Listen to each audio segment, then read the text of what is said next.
Everyone knows Zhulong holds a torch in its mouth, lighting up the darkness of the 9 underworlds. But comb through the Shanhai Jing itself, and you'll find there's no torch in its mouth at all. That torch was forced on it by later generations. First, let's get clear on what it actually looks like. The Shanhai Jing spells it out. A human face, a serpent's body, blood red all over red, is Zhulong's official color. It has a pair of upright eyes, not slit pupils like a cat's, but whole eyes set vertically. Guo Pu's note is just 4 words: straight eyes, eyes running upright. 1,000 miles long. A giant crimson serpent coiled on the snowfields of the far north itself, the only light in all that dark. But this dragon carried a riddle from the moment it was born. The Shanhai Jing actually records it twice, and the 2 files don't line up. The first is in the classic of regions beyond the seas, north. There the god is called Juin, dwelling on Mount Zhang. Open its eyes day, close them night. Breathe in winter, breathe out summer. Its every gasp is the wind. The text says it's 1,000 miles long, and does not drink, eat, or breathe. The second file is in the classic of the Great Wilderness, north. Here, the god is finally called Zhulong, living on Mount Jiangwei, beyond the Northwest Sea, north of the Red River. Human face, serpent body, and red, with upright eyes. Close them, and the sky darkens. Open them, and it turns bright. It calls up wind and rain, and lights the 9 shades of dark. See it yet? One is called Juyin, the other Zhulong. One lives on Mount Zhang, the other on Mount Jiangwei. One's breath rules the 4 seasons, the other's blink rules day and night. Even the checklist: no eating, no drinking, no sleeping, no breathing. Each file is missing 1 item. It wasn't the Shanhai Jing that called them one dragon, it was Guo Pu, a Han-dynasty commentator 600 years later. He wrote one line: Juing in is Zhulong.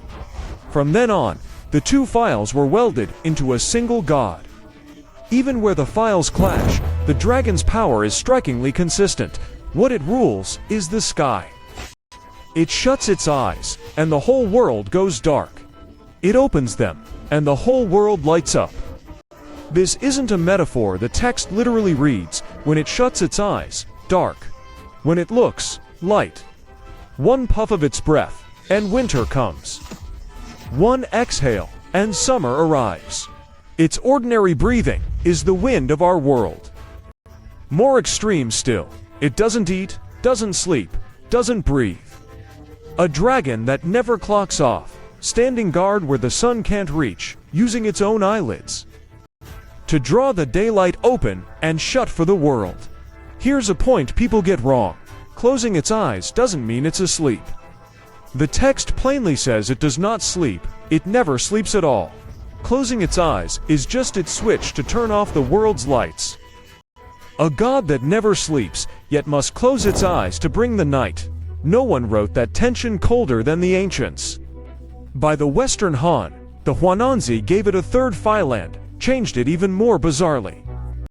The book says, Zhulong lies north of Yanmen, blocked by Mount Weiyu, unable to see the sun. It has a human face and a dragon's body. And no feet.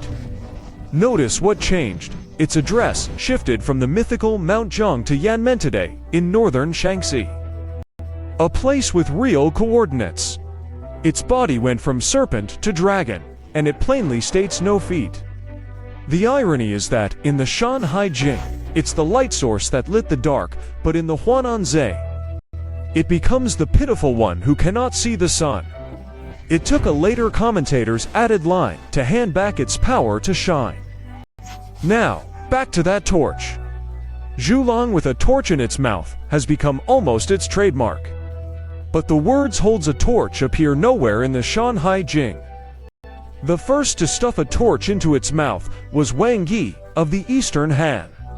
Annotating the heavenly questions in the songs of Chu, he wrote, "In the sunless dark northwest of the sky lies a land, and a dragon carries a torch to light it." Later, Gao Yu, annotating the Huananzi, wrote that it holds a torch to light the deep dark. The Han apocryphal text Shi Han Shen Wu went further, saying it holds the essence of fire. And when Guo Pu wrote his ode to Zhulong, he carved holds the essence of fire into the final draft for good. See a torch that never existed, reinforced by commentator after commentator, fitted on for 1,000 years.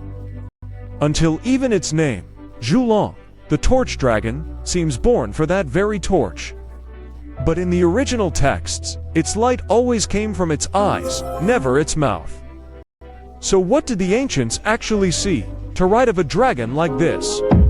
The most influential guess of the past century, the aurora borealis. Some scholars believe Zhulong is the ancients' first observational record of the northern lights. Think about it.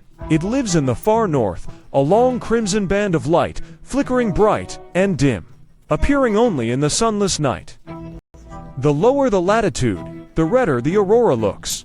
And that light stretches 1,000 miles, matching 1,000 miles long, exactly. This idea, first proposed over a century ago by the Japanese scholar Kanda Senkichi, was carried on by Zhang Minghua, He Xin, and Cai Ji Mao. It's not the final word, but it's the most moving explanation. And there's an even bigger hidden thread. In our very first episode, Season 1, we told of Pangu after he died. His left eye became the sun, his right eye the moon. And this Zhulong, open its eyes and it's day, close them, and it's night. The same organ, two designs. One gives its eyes away to become the sun and moon. The other keeps its eyes on duty, as a switch. Some mythologists, L. Simeon and Yuan K among them, believe Pangu may have evolved from this very dragon. That old encyclopedia line, Pangu, dragon-headed and serpent-bodied, opens his eyes for day and closes them for night, is almost a copy of Zhulong. That creation god you saw in episode 1, maybe it was Zhulong all along. By now, you probably get it. Zhulong was never a fire-breathing monster, it was the ancients' answer to the darkness. In an age with no sun or moon, or beyond their reach, the ancients refused to accept their fate. They wouldn't believe darkness should be endless, so in the far northwest of the sky, where the sun could never reach, they placed a night watch god, who never shuts his eyes, never clocks off. When it closes its eyes, it's letting you rest. When it opens them, it's telling you day has broken again. This is what lies deep in the Chinese soul. Even in the deepest dark, there must be a pair of eyes shining for you.